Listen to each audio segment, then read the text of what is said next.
And welcome back. Remember, I told you we're going to talk about scholarships this morning. Well, we've got two on offer for you. And looking at that, the Mandela Washington Fellowship is a 6-week academic and leadership training program at US universities. And we'll be talking about that, but also the Chevening Scholarship for opportunities to study in the United Kingdom. And we're going to start first with the Chevening Scholarship. And to tell us more about that, we joined in our Pretoria studio by Ambassador, the High Commissioner Nigel Casey. He is, of course, British High Commissioner. And slightly later on, we'll speak to Kerri Spindler-Ranta, who is the United States Embassy's Cultural Affairs Officer, also in Pretoria. And across from me, seated here, we also have Lenyaro Sello, who is a Chevening Alumnus, and she'll tell us more about her experience. But I'm going to start with the UK High Commissioner. Thank you so much for speaking to us this morning, Commissioner Casey. Thanks very much for having us on the show. So first and foremost, if we could just start by taking a look and talking about the Chevening Scholarship. What exactly does it entail and how did it all start? Well, so the unique feature of these scholarships is that it's a fully funded master's scholarship at any university in the United Kingdom to study anything you like. The USP is that it's about identifying and helping develop future leaders who are going to come back to their own countries and serve in a leadership role in whatever their chosen field is. So you can study anything from politics through to video gaming.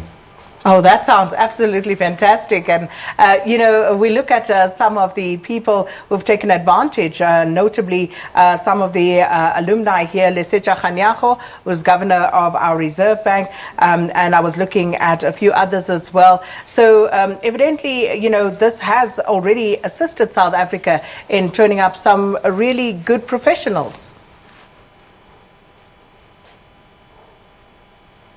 That's right.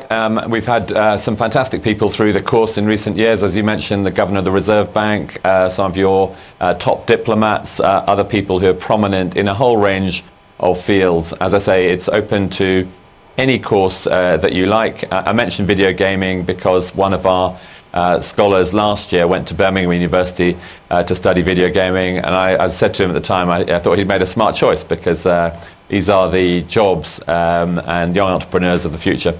Absolutely.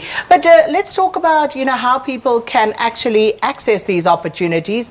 What are the parameters? All the information you need is on the website. It's www.chevening.org. If you need more details, just look at our Facebook page or my Twitter feed. But all the information's on there. The key thing you need to know is that the deadline for applications for next academic year is the 7th of November, so please don't miss your chance. 7th of November. But are there any criteria, specific criteria that people would need to comply with that would obviously exclude them from the off? Well, you need to first have had a bachelor's degree, and you also need a few years of experience in your job field before you apply for a Chevening Scholarship. The reason for that is we believe that you benefit from some experience in the workplace before going off to do a master's, and that you therefore have more to bring back to your country after you've completed it. That's the main stipulation. Beyond that, it's a very open process, as I say, open for applications to any course at any UK university. And you say the closing date is the 7th of November. And when are the successful candidates likely to start their studies in the UK? Around this time next year, so September 2019. Well, High Commissioner, thank you so much for speaking to us about this. And of course, we will also direct people to that website where they can apply. Closing date, the 7th of November. And we will obviously try to come back to you to, you know, perhaps look at how many people have applied and had been successful. But thank you so much, High Commissioner. I'm going to speak now to one of your alumnus from this particular project here. And Lenyaro Sello is with me here. Thanks so so much for coming through. Thank you. So firstly, how did you get to hear about this opportunity? So I found out about it from an alumnus as well. I had been looking to study overseas, and we had a conversation because he had also done it the year before I did. So that's how I found out about it. And you applied, obviously, and what was that process like? If you can just give other prospective applicants an insight as to what they could expect. It is a tough process. It is an intensive application process. Applications open in August, close in November, and it's a few months. You think it's a long time, but it's not. It's an intensive process because before you apply, you need to know why you're applying. You need to know why you're going to a certain university and how that is going to benefit you and benefit your community at large, because it's one of the questions as to you coming back to your country, how you're going to change, be a leader in your country. And the process, you know, when you are applying, there's essays that you write. Like I said, it forces you to think about where you're going to be in the next 5 years. Why are you choosing a certain university? So it entails a lot of research on the university that you're going to, on what you have done and what you want to do. But it is an easy process at the same time. I mean, if you know what your future looks like, it can become an easy process. And what was the experience like? It was an amazing experience. It really was. You know, I'll start with being in the scholarship. You know, there's people from across the world, you know. You never know who you're sitting next to, as you mentioned, the governor, you know, Governor Lesetja Kganyago, you know, whoever that you're sitting next to could be the next prime minister. So just that crop, the network that you get exposed to, and then you go to university, you're in the UK, you have the greatest support from the scholarship. You know, you have a program officer, everything is being paid for, you know, your tuition, your stipend, your accommodation has been paid for. The experience is incredible, but I think the one thing that you do take away from it is the network, because it's not just a scholarship that you're going to university.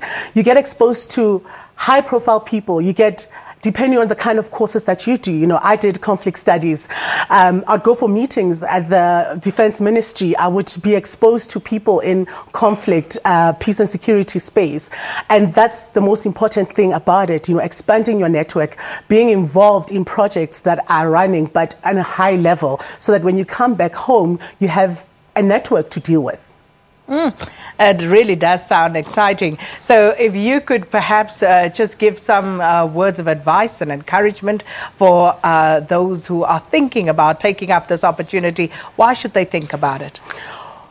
You know, we live in such a connected world. You know, you can't be boxed in. You can't live within your space. You need to explore the world out there. And what this program does for you, it makes you a global thinker. It makes you a problem solver. You know, you are so connected with people who you think are high-end, you think are beyond you, but you can do it. Just know why you want to do it and just know what your future looks like.